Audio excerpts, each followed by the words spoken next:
Stanley Kubrick's The Shining is without doubt one of the greatest horror films ever made. There are really no two ways about it. This is a film that has stood the test of time and continues to terrify audiences decades after its initial release, with superb performances from Jack Nicholson and Shelley Duvall, cinematography from John Alcott that is still talked about today, as well as one of the most iconic soundtracks in cinematic history, courtesy of Wendy Carlos and Rachel Oak. It really is a masterpiece in every sense of the word. However, when it was initially released, it received some mixed reviews. Some critics loved it, while others thought it was boring, with many panning the film for what they thought was its slow pace. Now, don't get me wrong, there's nothing wrong with these opinions. Everyone is allowed to have their own, and not everyone is going to like the same things. But I do think it is interesting how a film that is now considered to be a classic was exactly embraced by all at the time. So today we are going to take a look at a few of the negative reviews that were published upon the film's release and see if any of them hold up today. Just a quick reminder before we begin, this video is only for educational purposes, and the opinions expressed within it are those of the reviewers who wrote the articles. These are not my own. And with that said, let's begin. Clive Barnes' review for the New York Times reads, "The Shining is a blank, frigid film, all about surfaces and slickness, which wants to be scary but isn't. The dialogue is flat. The direction is cold. Only Miss Duvall makes any kind of human response at all. Mr. Nicholson acts as if he were in another picture. He chews scenery. She acts as if she's in her living room, having an argument with her husband, but there is something wrong with the whole thing. It is humorless, pointless, empty. It does not satisfy as a thriller or as a drama. It is simply empty." Now, I can definitely understand where Barnes is coming from. If we take away the supernatural elements and the symbolism that permeate throughout the film, we're left with a story that on the surface seems very mundane.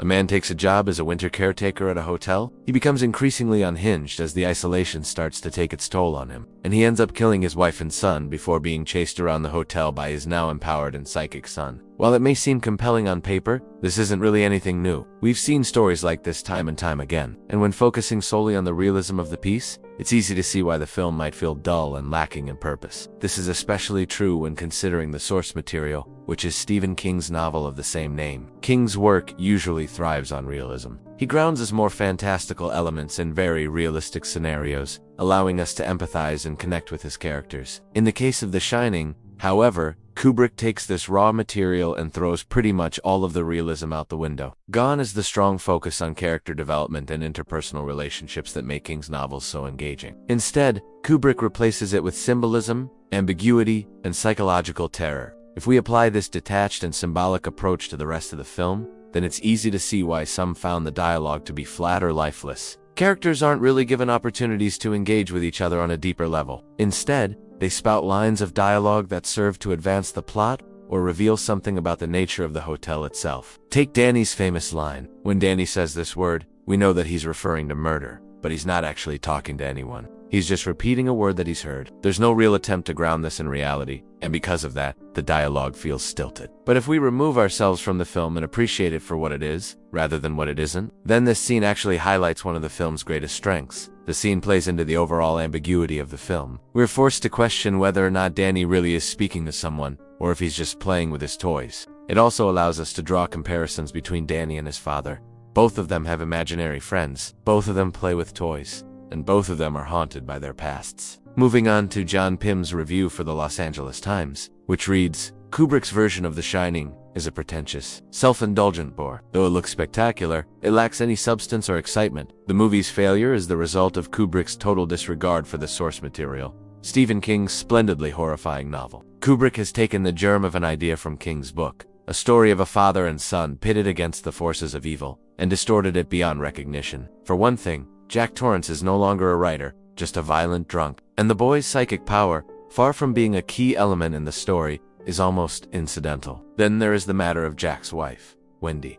In the novel, she is an intelligent, resourceful woman. Here she is a simpering fool. So much of the film is given over to her, running around screaming in terror that it becomes a parody of female behavior. One would never know from the movie that Stephen King is the author of the original story. Dialogue is reduced to a minimum, and much of it is meaningless. Here's Johnny, says the maniac Jack to his estranged wife. What? The audience is left to supply the missing words. By the end of the movie, you're desperate for dialogue, or are you? Now, I do understand where Pam is coming from, but I have to disagree with some of these points. My interpretation of the film is that it is indeed a story about a father and son pitted against the forces of evil, with the mother being the link between the two. Jack represents the evil force. He's volatile, he's angry, and he gives in to the temptations of the hotel quite easily. Danny represents good, but he's a young boy who needs guidance. Wendy is the link between the two. Her job is to keep her husband in check and protect her son, but unfortunately, she fails at both of these things. I also don't agree that Wendy is portrayed as a weak character. Sure, she spends a lot of the film screaming and running around, but she's in a life or death situation.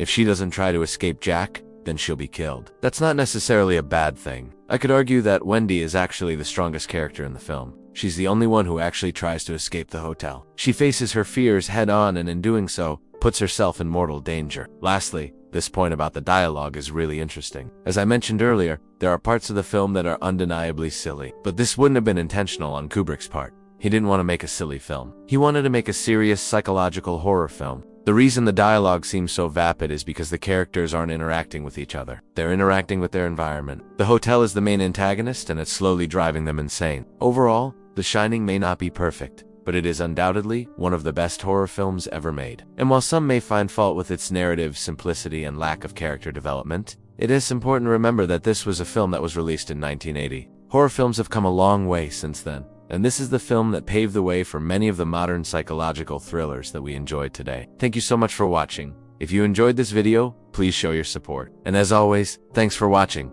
and I'll see you next time.